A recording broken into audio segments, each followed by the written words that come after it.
Radhe Radhe everyone.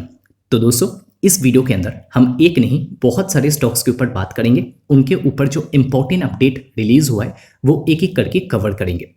देखिए, सबसे पहले जिस स्टॉक को हम कवर करने वाले, इसका आज ओपन मार्केट में रिजल्ट आता है, उसी का इम्पैक्ट स्टॉक में हो रहा है। लगभग स्टॉक इस टाइम पे 7% के आसपास गिर चुका है। एंड ये कंपनी और कोई नहीं, वो है वीबीएल, वरुण बेवरेजेस लिमिटेड। अभी वीबीएल को एक बार तो ऑलरेडी कवर कर चुके लास्ट वीडियो में, तो दोबारा क्यों बात करें? क्योंकि दोस्तों, लास्ट वीडियो में 2 नंबर मैंने आपको गलत बता दिया था। तो जैसे मेरे को पता लगा, एक सब्सक्राइबर है मिस्टर निखिल, उन्होंने कमेंट किया, तो मैंने तुरंत उस वीडियो को अनलिस्ट कर दिया। एंड दोबारा हम वीबीएल के ऊपर बात करेंगे एंड कुछ और स्टॉक को भी कवर करेंगे। एंड वीबीएल के रिजल्ट के अलावा हम इसको लेके थोड़े जो और डिटेल्स है वो भी डिस्कस करने वाले हैं। देखिए, सबसे पहले वीबीएल का स्टॉक 7% डाउन, मतलब बहुत सिंपल है कि बाजार ने रिजल्ट को पसंद तो नहीं किया है। बट क्या इतना भी खराब नंबर आया? सबसे पहले कंपनी का रेवेन्यू ग्रोथ जो आया 20.4%, जो कि मेरे हिसाब से खराब नहीं है। एंड लगभग 19% का वॉल्यूम ग्रोथ भी कंपनी ने पोस्ट किया, जो कि अगेन मेरे हिसाब से खराब नहीं है, क्योंकि आज के दिन वीबीएल का बेस साइज, मतलब रेवेन्यू का साइज काफ़ी बड़ा बन चुका है। उसके ऊपर 20% ग्रोथ अच्छा है। लास्ट वीडियो में मैंने क्या बोला था, मैंने थोड़ा सा मिस कैलकुलेट कर लिया, ग्रोथ कह दिया था, सॉरी 12% कह दिया था रेवेन्यू के अंदर, जो कि कम था। बट 12% एंड 20% में काफ़ी अंतर होता है। 20% का एक्चुअल ग्रोथ कंपनी ने पोस्ट किया, जो कि मेरे हिसाब से तो अच्छा है। देन नेगेटिव साइड में क्या देखने को मिला? एबिडा मार्जिन, जो कि ईयरली बेसिस पे गिरा। बट इसके पीछे भी रीज़न है, मार्जिन क्यों गिरा उसके पीछे रीज़न है, डिस्कस करेंगे आगे। देन प्रॉफिट में आया 15% का ग्रोथ। ये ओवरऑल रिजल्ट हम ऊपर ऊपर से इतना तक देख पा रहे हैं, या ज़्यादातर लोग यही जानते हैं कि 20% रेवेन्यू ऊपर, 15% प्रॉफिट ऊपर। हाँ, प्रॉफिट ग्रोथ एक टाइम पे और ज़्यादा हुआ करता था, आज थोड़ा कम हो गया है, यह बात सही है। बट फिर भी ओवरऑल रिजल्ट को अगर हम जज करें तो बहुत खराब तो नहीं है, जितना मार्केट नेगेटिव रिएक्शन इस टाइम पे दे रहा है कि इतना बड़ा लार्ज कैप कंपनी का स्टॉक 7% क्रैश हो रहा है इस टाइम पे, ये रिजल्ट पोस्ट करने के बाद। अभी दोस्तों, कंपनी का जो वॉल्यूम है वहाँ पे आया लगभग 20% ग्रोथ, जो कि खराब नहीं है again. And 38.4% growth international market में देखने को मिला। तो बहुत ही शानदार नंबर डिलीवर किया है, ये खराब नहीं है। रियलाइजेशन पर केस इंप्रूव हुआ है 1.2%। ग्रॉस मार्जिन हुआ 44 बिप्स। आप बोलेंगे ग्रॉस मार्जिन एक्सपांड हुआ है, इबिडा मार्जिन नीचे गिर गया है, कुछ समझ में नहीं आ रहा है। अभी ग्रॉस मार्जिन तो एक्सपांड हुआ है, बट इबिडा मार्जिन जो नीचे गिरा है ना, उसके पीछे का रीज़न है ये जो ट्विज़ा बिजनेस का एक्विजिशन किया है इसके लिए। क्योंकि वीबीएल का जो पहले का मार्जिन था वो ज़्यादा था, जिसको खरीदा है ट्विज़ा, तो इसका मार्जिन कम है। दोनों को जब कंबाइन किया गया तो ओवरऑल मार्जिन स्लाइटली डिक्रीज हो गया। ये है मेन रीज़न इबिडा मार्जिन गिरने के पीछे, ये है क्योंकि लोअर मार्जिन बिजनेस को इन्होंने जो है एक्वायर किया था ट्विज़ा। ओके, ये मेन रीज़न है। ये बहुत बड़ी बात नहीं है, क्योंकि अगर आगे जाके फिर से कंपनी मार्जिन इंप्रूव कर ले तो बहुत बड़ी बात होगी। अगर थोड़ा सा और नीचे आ जाए तो इधर पे पेप्सिको का जो एग्रीमेंट है वो और एक्सटेंड हुआ है, मतलब मार्केट को थोड़ा सा आप बोल सकते हो कि और एक बेटर व्यू मिलेगा। क्योंकि पहले, इससे पहले तक जो पेप्सिको एंड वीबीएल का एग्रीमेंट था वो 2039 तक का था। ठीक है, काफ़ी लंबा पीरियड था वैसे। अभी 2026 है एंड 13 साल और था इनका एग्रीमेंट, बट उस एग्रीमेंट को और बढ़ा दिया गया है 10 साल से।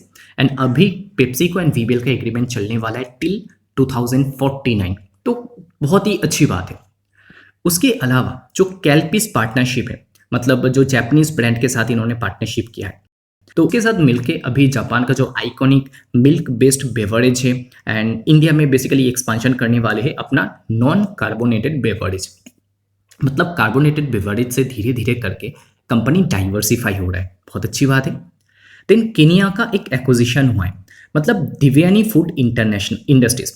तो दिव्यानी फूड इंडस्ट्रीज ये जो कंपनी है ना, मैंने एक वीडियो में बताया था, कुछ लोगों को शायद याद होगा कि वीबीएल एंड दिव्यानी इंटरनेशनल ये दोनों ना भाई बहन हैं। वरुण बेवरेजेस बेसिकली यहाँ पे वरुण या बेटे का नाम है एंड दिव्यानी लड़की का नाम है, जो पापा है। तो पापा ने ये जो कंपनीज का नाम है अपने बेटे एंड बेटियों के नाम पे रखा है। ओके, तो दिव्यानी का जो फूड इन यहाँ पे केनिया वाला बिजनेस है, जहाँ पे basically value added dairy, packaged water, ये सारा कुछ बेचा जाता था, उसको खरीद लिया है वीबीएल ने। 305 करोड़ का ये डील है, तो थोड़ा एक्सपांशन केनिया में देखने को मिलेगा इसके थ्रू। इनकम डिविडेंड डिक्लेयर किया 0.5 रुपीज का। एंड लास्ट में जाके मैनेजमेंट ने क्या बोला, management highlighted strong demand across market, मतलब डिमांड अभी भी बढ़िया है। इंडिया का जो मार्केट है, India business continue to deliver healthy growth supported by an expanded manufacturing footprint, wider distribution network and continued investment in chilling infrastructure. International business maintained strong momentum with the Twiza acquisition strengthening manufacturing capacity and route to market capabilities. Management remain confident in the long term growth outlook. देखिए exactly ये ना कोई guidance नहीं देते कि 20% या 30% growth लाएंगे, but overall management confident है। कोई आपको ऐसा लाइन नहीं मिलेगा जिससे लगता है कि अरे हम तो खराब कर सकते हैं या थोड़ा कॉशियस है, ऐसे वाले वर्ड्स नहीं सुनने को मिल रहे। तो मैनेजमेंट तो ऑप्टिमिस्टिक है, कॉन्फिडेंट है, बट फिर भी मार्केट का शायद से ओवर रिएक्शन देखने को मिल रहा है कि जितना सोचा गया था प्रॉफिट उतना नहीं आया तो स्टॉक डाउन। ठीक है, इसको स्किप करते हैं। नेक्स्ट जो कंपनी है ये है दीप इंडस्ट्रीज। स्टॉक तो ये भी डाउन है, चल रहा है इस टाइम पे 0.8%, अभी स्लाइटली पॉजिटिव में आ चुका है नेगेटिव से। एंड इसके पीछे का रीज़न है अगेन कंपनी का रिजल्ट। इस बार कंपनी का रेवेन्यू ऊपर जाता है लगभग 40% ईयरली बेसिस पे। एंड अगर हम प्रॉफिट की बात करें तो प्रॉफिट ऊपर जाता है 44%। ये जो नंबर आप देख रहे हो ना कि रेवेन्यू में 40%, प्रॉफिट में 44% ग्रोथ है, ये कोई हाई पीई वाला स्टॉक प्रोवाइड नहीं करे। ये दीप इंडस्ट्रीज मतलब जिसका पीई रेशियो आज के दिन आपको सिर्फ 9 का देखने को मिलेगा, ये कंपनी ऐसा ग्रोथ पोस्ट कर रहा है। आज भी छोटा है साइज में, 300 crore market cap, PE expansion जो है वो संभव है क्योंकि जो नंबर डिलीवर कर रहा है कंपनी बहुत ज़्यादा इंप्रेसिव है। लास्ट क्वार्टर भी बढ़िया नंबर था, सेल्स 48% ऊपर, प्रॉफिट 417% ऊपर, बढ़िया नंबर कंपनी कंटिन्यूसली डिलीवर करते जा रहा है। तो यह है दीप इंडस्ट्रीज एंड इसका नंबर जो कि अच्छा आया तो रिएक्शन भी थोड़ा पॉजिटिव है। अगला कंपनी सुप्रीम इंडस्ट्रीज लिमिटेड, तो एक बार इसको रिफ्रेश कर लेते। एंड सुप्रीम का स्टॉक आप देख पा रहे हो 1.7% पॉजिटिव में है, मतलब बाजार ने इस कंपनी के रिजल्ट को भी पसंद किया है। तो कैसा आया नंबर, देखिए एक बार लास्ट क्वार्टर का देख लेते। लास्ट क्वार्टर ये हुआ था कि सेल्स 16% ऊपर एंड प्रॉफिट 47% ऊपर, अच्छा था। इस बार की बात करें तो रेवेन्यू में 4% ग्रोथ है, सिंगल डिजिट, जो कि मेरे को थोड़ा कम लगा। बट उसके अलावा जो अच्छा हुआ है ईयरली बेसिस पे कि मार्जिन एक्सपांड कर गया। क्वार्टरली बेसिस पे डाउन है, ईयरली बेसिस पे एक्सपांड कर गया, जिसके चलते ईयरली बेसिस पे कंपनी का प्रॉफिट 38% ग्रो हुआ है, क्वार्टरली बेसिस पे डाउन है। तो ये है overall update and result supreme industries का। जब मैंने सीएनबीसी में जाके चेक किया तो पता चला कि जितना सोचा गया था उससे बेटर नंबर कंपनी ने डिलीवर किया है। एंड वो ही रीज़न कि सुप्रीम का स्टॉक ऊपर जा रहा है, बट फिर भी रेवेन्यू ग्रोथ थोड़ा ज़्यादा होता तो मुझे अच्छा लगता, क्योंकि 4% रेवेन्यू ग्रोथ मुझे थोड़ा सा कम लगता है। ओके, तो दोस्तों ये था नंबर सुप्रीम का। चलिए आगे बढ़ते, एक और अपडेट है। एंड नेक्स्ट जो कंपनी है ये है डिमार्ट। डिमार्ट का स्टॉक आज काफ़ी गिर रहा है एंड 4.5% नीचे जाके ट्रेड कर रहा है। इसके पीछे का रीज़न है मैनेजमेंट कमेंट्री एंड उसके बाद कुछ एनालिस्ट लोगों ने नेगेटिव या बियरिश कॉल दे दिया। अभी मैनेजमेंट ने क्या बताया, मैनेजमेंट ने कहा that they want to grow their store count by 15% of the base which comes up to around 75 store, which appears to be marginally lower than what Street was anticipating। तो street सोच रहा था कि company 80 से 100 store add करने वाला है, but company ने बोला हम 75 करेंगे।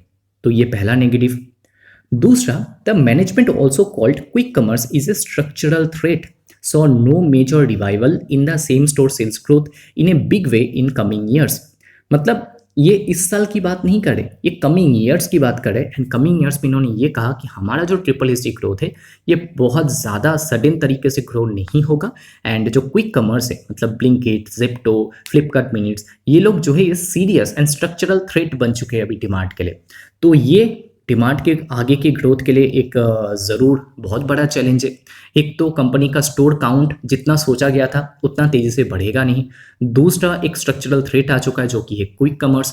एंड ये रीज़न है कि डिमांड के स्टॉक में इस टाइम पे प्रेशर है क्योंकि एनालिस्ट लोग बेयरिश बन चुके हैं। तो दोस्तों ये थे इस वीडियो के important stocks, important updates. Video को और लंबा नहीं करेंगे, आगे के वीडियोस में और इंपॉर्टेंट स्टॉक्स को हम कवर करने वाले हैं। तो चैनल पे फर्स्ट टाइम हो तो जस्ट 1 महीने के लिए सब्सक्राइब करके देख सकते हो। आई होप कि आप डिसअपॉइंट नहीं होंगे। एंड कुछ एक्स्ट्रा लर्निंग कंटेंट चाहिए like study report, research report, तो वो आपको 1 तारीख से मिलेगा। 1 अगस्त से हम मेंबरशिप लॉन्च करने वाले हैं। तो इंटरेस्टेड हो तो आप ज्वाइन कर सकते हो। तो इस वीडियो को यहीं पे एंड करते हैं। वीडियो देखने के लिए बहुत बहुत शुक्रिया। मिलते हैं अगले वीडियो में। राधे राधे।